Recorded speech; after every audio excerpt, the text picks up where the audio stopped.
L'argent, le silver, cette fameuse matière première que tout le monde a mis de côté durant ces 15-20 dernières années, qu'il était un peu sous-coté, sous-évalué. Pourquoi? Parce qu'il n'était pas intéressant. C'est un peu comme une petite meuf du collège qui n'était pas très fraîche, tu l'as mis de côté, tu t'en foutais, et tu la revois 10 ans après, tu te dis « Ouah, le paquet !»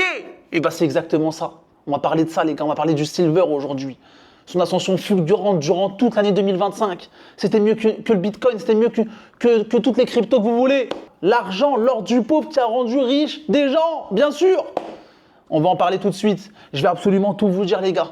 Restez bien jusqu'au bout. Likez, commentez, partagez et c'est parti. Moi j'étais le premier à parler de l'argent mal, entre guillemets, à le dénigrer, tu vois, à le mettre de côté. À dire on s'en fout, il n'est pas intéressant, il n'est pas volatile, il n'y a rien à gratter dessus. Et bah regardez, aujourd'hui je vous fais une vidéo dessus pour vous parler justement de l'argent, de son ascension fulgurante. Donc il y a bien une morale à ça, c'est qu'il ne faut rien négliger, il ne faut rien dénigrer, il ne faut rien mettre de côté des choses, dire on s'en fout, c'est pas intéressant parce que du jour au lendemain ça peut exploser et au final t'en parles.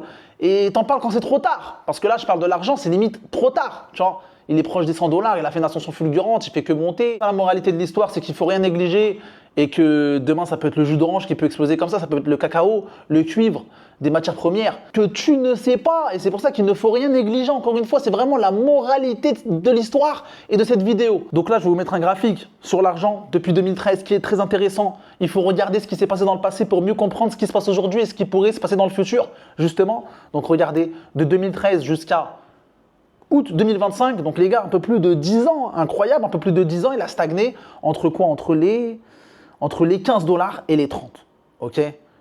Ça fait 12 ans entre les 15 $ et les 30. C'est pour ça que nous, on l'a catégorisé d'inintéressant, de pas volatile, il n'y a rien à gratter. Parce que c'était, entre guillemets, une matière première qui dormait, tu vois, comparé à l'or, etc. C'était beaucoup moins volatile et même, c'était pas intéressant et au final, elle a pété en septembre 2025 où elle a vraiment cassé les 30 $ pour monter et ne plus jamais s'arrêter.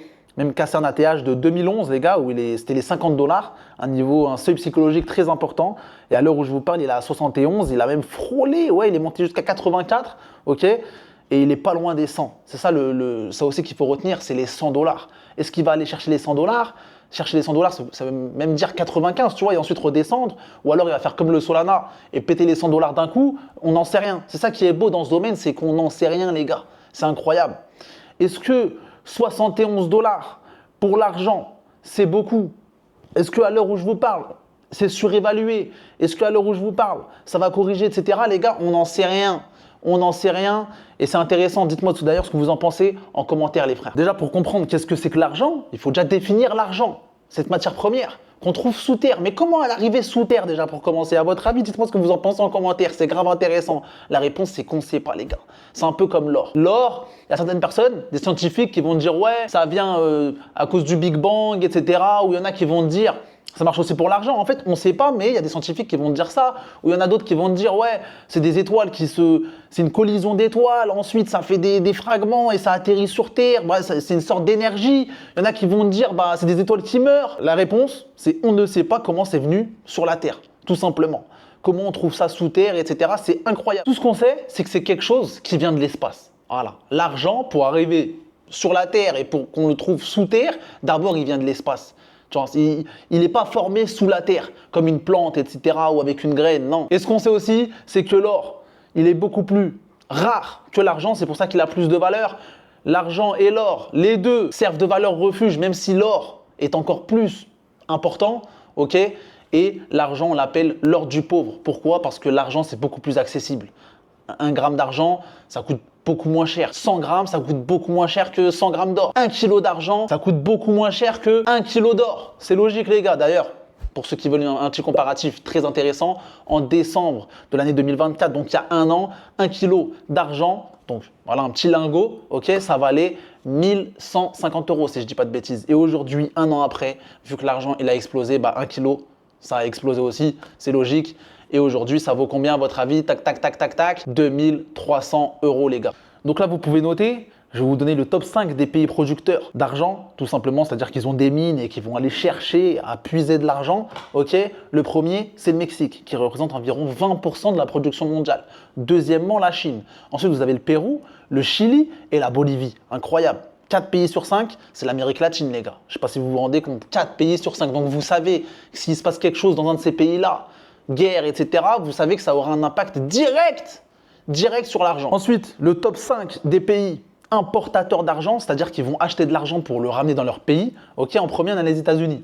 En deuxième, le Royaume-Uni. En troisième, on a Hong Kong, ensuite l'Inde et ensuite le Canada. Donc pourquoi ils importent de l'argent chez eux? Donc premièrement, c'est pour l'investir, ok, pour garder de l'argent chez eux dans des stocks, etc. Deuxièmement, c'est pour l'industrie, car l'argent sert aussi, on en trouve de partout en fait. On en trouve de partout, surtout dans l'électronique, etc. C'est pour ça que ça a pété d'ailleurs, on y reviendra juste après. L'argent est lié à l'intelligence artificielle, les gars. Incroyable, incroyable. Donc en fait, l'argent, c'est un peu comme l'or. C'est un élément conducteur d'électricité, ok? Ce qui fait qu'on peut en trouver absolument partout. Et donc surtout dans les puces graphiques, téléphones, ordinateurs, tablettes, même dans des voitures on en trouve. Même en petite quantité, en toute petite quantité, il est indispensable. Donc aujourd'hui, ça a propulsé même, regardez, je vous mets un petit screen juste ici dans le classement des actifs les plus capitalisés du monde entier. Ça l'a propulsé à la 3e place. En premier, on a l'or. En deuxième, on a Nvidia. Et en troisième, qui a donc l'argent? Il y en a 2 sur 3, les gars, c'est l'intelligence artificielle. Maintenant, on sait que l'argent, c'est relié à l'IA. Donc pour l'argent, si vous voulez, petite statistique, c'est sa meilleure performance. Là, ce qu'il a fait de passer de 30 $ à 80 $, c'est sa meilleure performance depuis 1979. Incroyable, ça a surpris tout le monde. Parce que comme je vous l'ai dit, l'argent, en fait, on l'a mis au placard. Et c'était pas que moi, c'était tout le monde. Mais regardez, tous les jours on apprend, tous les jours on évolue. Et au final, je vais plus jamais dire qu'il y a une matière première ou quelque chose qui ne m'intéresse pas, que je laisse de côté, que c'est pas intéressant, que c'est pas volatile, parce que demain, c'est ça qui peut exploser. C'est ça qui peut exploser. Et au final, juste parce qu'on était un peu, je veux pas dire borné, mais c'est comme ça qu'on apprend, parce qu'on avait des idées un peu, des préjugés, et au final, on est passé à côté de quelque chose. Après, les gars, le but, c'est pas de choper toutes les montées, de choper tous les trucs qui pètent, etc. Vous voyez ce que je veux dire? On n'a pas une boule de cristal, c'est impossible. Déjà, juste en n'étant pas têtu et en étant ouvert d'esprit, je vais dire ça comme ça, et ça nous évite de passer à côté de ce genre d'investissement-là. Donc maintenant, la grande question que vous allez tous me poser, est-ce qu'il faut encore investir sur l'argent maintenant tout de suite à 72 $ ou vaut mieux attendre qu'il se replie un petit peu, qu'il corrige? C'est une bonne question, les gars. Moi, personnellement, je pense que le train, il est passé. C'est trop tard, même si dans la bourse, vous le savez très bien, il n'y a pas forcément de logique. Même aujourd'hui, on a 72 $. C'est une montée quand même exceptionnelle. Il peut encore monter jusqu'à des niveaux stratosphériques, 100, 150. Il n'y a pas de logique. Voilà. Faut pas chercher à comprendre, mais je pense que le train il est passé. Vaut mieux attendre une correction. Ce qu'il faut nous mettre la puce à l'oreille. Donc déjà dites-moi en commentaire si pour vous c'est un bon prix, s'il faut attendre que ça corrige ou pour vous ça va continuer d'exploser. Et si ça explose, ça pourrait monter jusqu'à combien? Et ensuite, là où je veux en venir, c'est plutôt dans le sens où il ne faut rien négliger. Et maintenant même, j'ai envie de vous dire, il faut trouver la prochaine matière première pépite. Vous voyez ou pas? La prochaine matière première qui va exploser par rapport à tout ce qu'on voit au quotidien, l'intelligence artificielle ou même ça peut être du cacao, du café, du jus d'orange, incroyable les mecs, bien sûr. Ça peut être tout, même le cuivre, bien sûr, le cuivre les gars. Parce qu'au final, une matière première que vous mettez de côté pendant 10 ans, 15 ans et qui au final explose, en fait, la moralité de l'histoire, c'est que premièrement, quand tu investis, il faut avoir de la patience, surtout sur du long terme, tu vois. Il faut vraiment avoir de la patience. T'imagines, tu restes 1 an, tu sors, et au final, quelques années après, ça explose, tu vas regretter. Tu vas regretter parce que tu étais au bon moment dans le train. Donc premièrement, la patience, très important. Et deuxièmement, avoir de la conviction.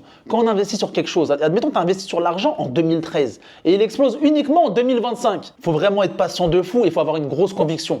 Parce que pendant 10 ans, quand ça dort, je te garantis que tu n'as pas envie que ton argent, tu vois, c'est pas intéressant, ça dort. Franchement, si on doit établir une statistique du nombre de gens qui sont sortis entre 2013 et 2025, je pense que 80% des gens, ils sont sortis, les gars. Il y a très peu de personnes qui sont restées. Parce que pour rester sur cette matière première-là, quand ça dort, quand ça intéresse personne, entre guillemets, il faut vraiment avoir des grosses convictions pour tenir sur du long terme, résister à des phases de baisse ou résister à des phases inintéressantes. D'ailleurs, je vais terminer cette vidéo sur ça. Il faut investir quand les gens ne s'y intéressent pas. Voilà. Quand les gens s'en foutent, c'est là qu'il faut investir et on a encore la preuve, les gars.